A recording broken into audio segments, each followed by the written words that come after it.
What's up, everybody? Welcome back to another Top 5 Rundown. So this week, I'm going to be going over my top 5 movie endings. So spoiler alert, whenever I talk about this movie, if you have not seen it, please come back later on after you've seen the movie or fast forward to the next one. I don't want to ruin the endings for you guys if you have not seen these movies. And as far as more top 5 rundown topics, if you guys want to see me do an episode on a certain topic or a movie or a video game or anything like that, please put them in the comment section below and I'll be sure to get to them next week. So starting off at number 5 for top 5 movie endings is John Carpenter's The Thing. This is one of my favorite movies, horror remakes of all time. I did a top 5 rundown months ago about my top 5 horror remakes, and this was number 1. It's basically about this group of people who are stuck in this research facility in Antarctica. There's an alien ship that gets unearthed a couple of miles away, and the alien being that came down in this flying saucer has the ability to replicate whatever animal or human being it comes into contact with. So, it starts off the movie with like a wolf dog, but once they figure this out, you don't know who the thing is. So nobody knows who's alien, who's human. It's one of the best little bottle horror movies. It's got some great scares. It's got some of the best practical effects in horror movies you're going to ever see. They still have come up with a movie to even come close to that, in my opinion. But the ending of this movie really hammers home the whole theme of The Thing, and that's not knowing who you can trust, not knowing who is real, who's the thing. And it's one of the best ambiguous endings of all time. Basically, after they defeat the huge monster at the end that took over Dr. Blair, you got Kurt Russell, you had, forget the other guy's name, and then you have Keith David. And Keith David disappears before this big final confrontation.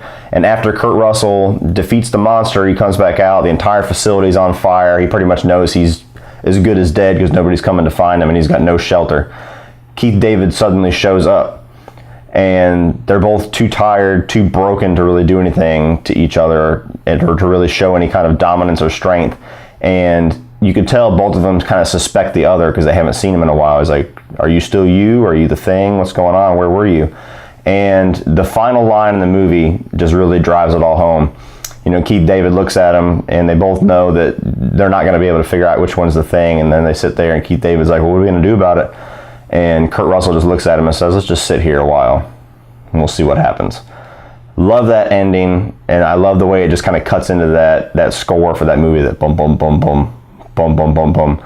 Love that movie. And it's one of my favorite movie endings of all time. That one's number 5. Number 4 is Gone, Baby Gone. This was Ben Affleck's directorial debut. It starred his brother Casey Affleck, Michelle Monaghan, Ed Harris, Morgan Freeman. Had a really good cast. Basically tells the story of this little girl in Boston who goes missing and becomes this huge media frenzy. Morgan Freeman plays the police chief. Ed Harris is like a detective, kind of like a hard-nosed prick. Casey Affleck and Michelle Monaghan are the 2 private investigators that the mother of this missing child hires or really the aunt hires to find a little girl. And it's just a great movie. I think it's honestly, as much as I love The Town, and even though Argo won the Academy Award for Best Picture, I think Gone Baby Gone is still Ben Affleck's best movie. And it's just a phenomenal movie. It's a great look at the city of Boston. It's really tense. It's really dark and gritty. It goes to some really dark spots, especially towards the middle. And it has a lot of twists that you don't see coming unless you've read the book, and it's just a phenomenal movie. And especially all the acting performances in that movie are great too. And basically what transpires throughout the movie is you got all these different twists with, okay, this person has the little girl and this person has it. She's dead. Well, no, she's not dead. And it goes in a lot of crazy different spots. But the very ending of the movie, once Casey Affleck kind of puts everything together in his head and figures out where this little girl actually is, it turns out that Morgan Freeman, the police chief of this town, and Ed Harris and the little girl's uncle kind of had this scheme to stage a kidnapping of this little girl to get her away from her piece of shit mother so that she can have a good life. And so Morgan Freeman has had this little girl the entire time. And basically, he goes to Morgan Freeman's house to confront him, and he's left with this question of morals. Do I save this little girl from Morgan Freeman and put her back in the custody of a mother who is not a fit mother and just let nature take its course and hopefully she'll end up being a good person and not drugged down by her mother's lifestyle, but she'll be with her biological mother? Or do I turn a blind eye, let her stay with Morgan Freeman, who basically stole her, let the mother go her entire life thinking that her little girl's dead, and more than likely she'll end up with a good life because Morgan Freeman and his wife are good people and they can raise her well. And it's a really good question of morals that nobody can really ever say what's the right answer. And it's one of those movies that once the movie goes off, you and your friends, your family, your girlfriend, your boyfriend, whoever you're watching it with, you're going to turn to each other and you're going to debate the ending. And it's one of those things, even I've seen the movie probably 4 or 5 times, even I don't know what the right answer is. You'd like to say that yes, she's a horrible mother, so she needs to go with somebody else, but then you think about ripping somebody's child from their hands and, you know, the possibility that they might become a better mother later on. Just so many moral questions that movie raises, and that's why I love the ending so much, is because it just gets people talking and gets people asking questions. So number 4 is Gone Baby Gone. Number 3 is The Shawshank Redemption. Again, one of the greatest movies ever made. It was a huge flop whenever it first came out, but then now that movie's hailed as being, like I said, one of the greatest of all time. And it basically tells a story. You've got Morgan Freeman, who plays this prisoner Red, and you've got Tim Robbins, who is basically this hotshot banker who gets framed / accused. You don't really know until later on in the movie whether or not he's actually innocent or not, but he basically gets accused, tried, and convicted of murdering his wife and his wife's lover. So he ends up getting sent to this Shawshank prison, and the whole movie is about just over the years him developing this relationship with the prisoners, dealing with the horrible treatment of the guards, the corruption of the prison warden, and it's just a phenomenal movie. But the ending of that movie, which they actually changed from the novella, The Shawshank Redemption, and it's like Rita Hayworth and The Shawshank Redemption is the name of the novella. They changed the ending because the novella ends with Red. Red gets out of prison. Everybody knows, like, Tim Robbins escapes from prison, and then shortly after, Morgan Freeman gets his appeal finally, and he gets released from prison. And in the novella, whenever he gets on the bus going to look for Andy, played by Tim Robbins, the book just cuts off there, and it kind of leaves it up to your imagination whether or not they actually reunited again.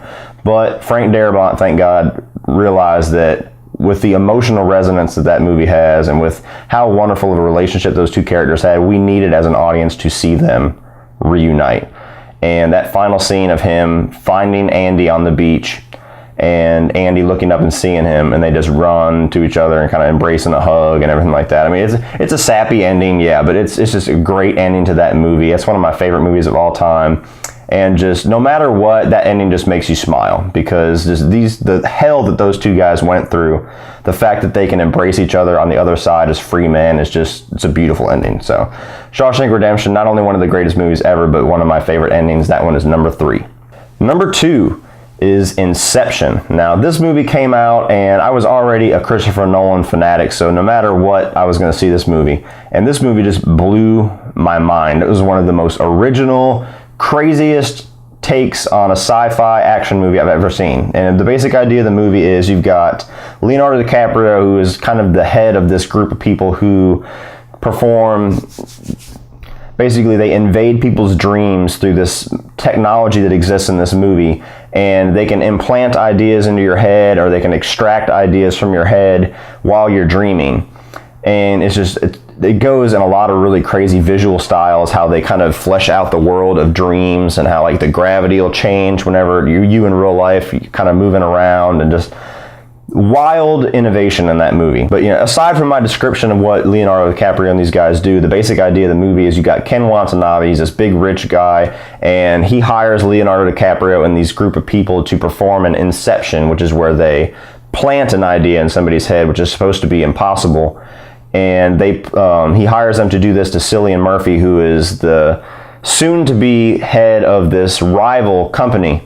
And he wants him to plant the idea in his head that he's going to dissolve his father's company so that Ken Watanabe no longer has that competition. And Leonardo DiCaprio takes it because he's trying to get back to the United States, because for reasons you don't find out till later in the movie, he's hiding out in foreign countries, basically. He's not allowed to go back to the U.S. So the movie's about them trying to plant this idea in Cillian Murphy's head, and basically the last 2/3 of the movie is all in Cillian Murphy's head in these various levels of dreams. And the ending of the movie, after they performed the inception, the mission was a success.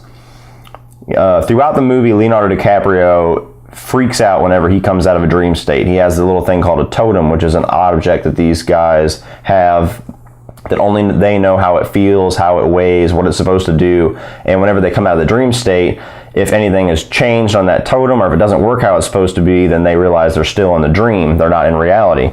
And he always comes out, he has a little top that was his wife, and he spins the top, and whenever he's in a dream, it continues to spin, and infinitely, whenever he's out of the dream, it topples.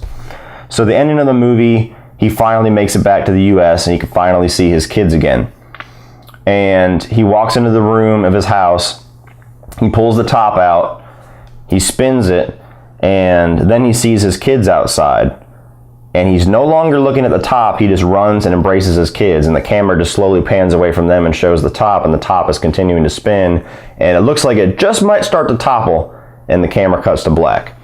Now, the reason why I love this ending so much, not only because it's a great ending to that story, and even the scene preceding that, whenever he's just kind of walking through the airport and he's just kind of silently acknowledging all of his team members who he's never going to see again, and you have that great score to that movie just kind of sweltering in the background.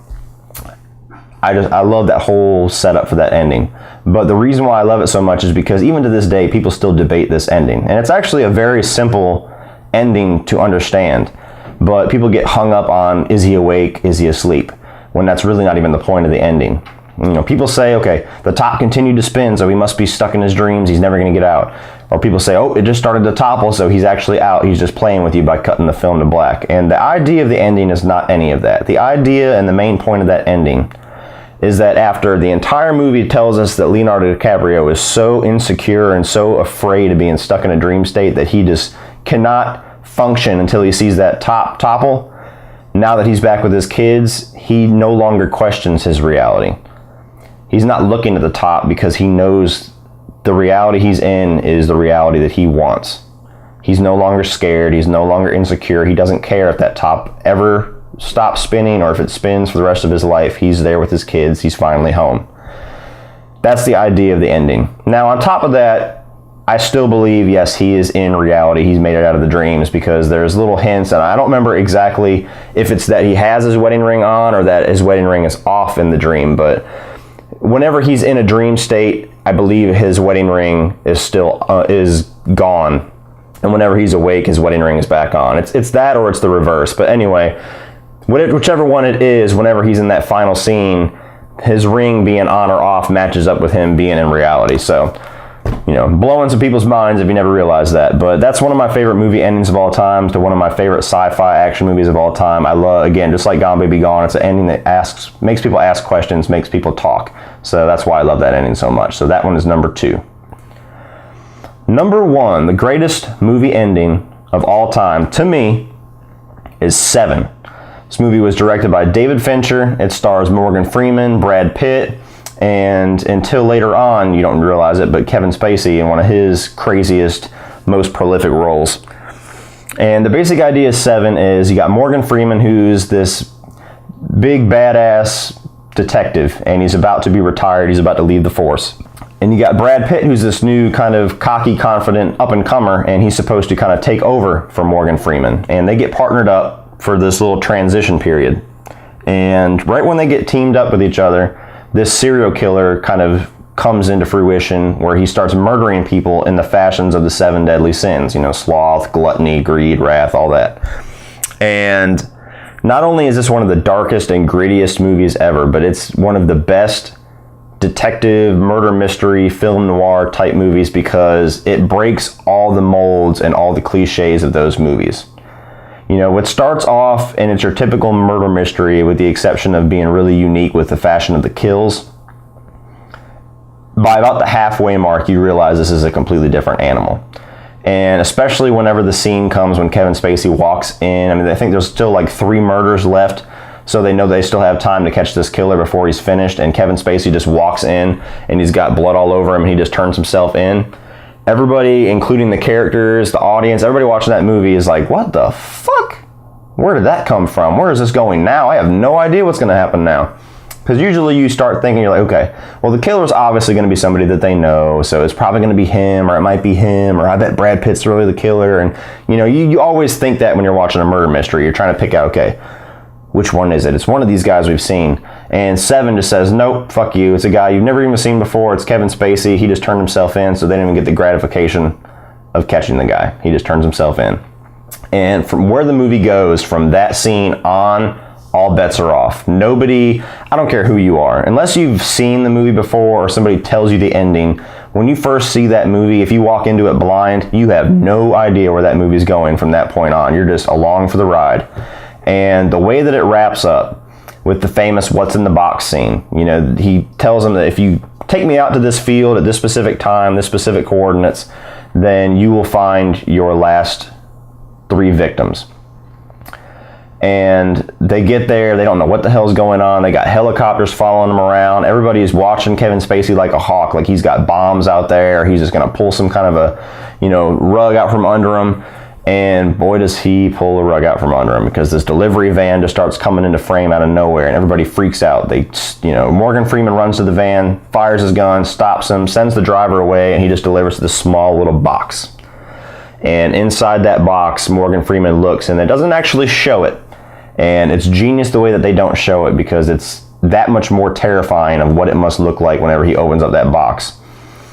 And he runs back over to Brad Pitt and Kevin Spacey, all the while Kevin Spacey is revealing to Brad Pitt that I went to your house, I envied your life, your wife wasn't having it, I murdered her and the baby inside of her, decapitated her, and put her head in the box.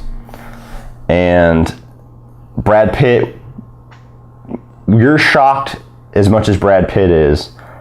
And when Morgan Freeman comes over to him and just kind of lets him know that everything Kevin Spacey is saying is true by not saying anything, it's just a shocking moment. And now that he's done that, Brad Pitt, knowing what has happened, is now going to become wrath, while Kevin Spacey was envy.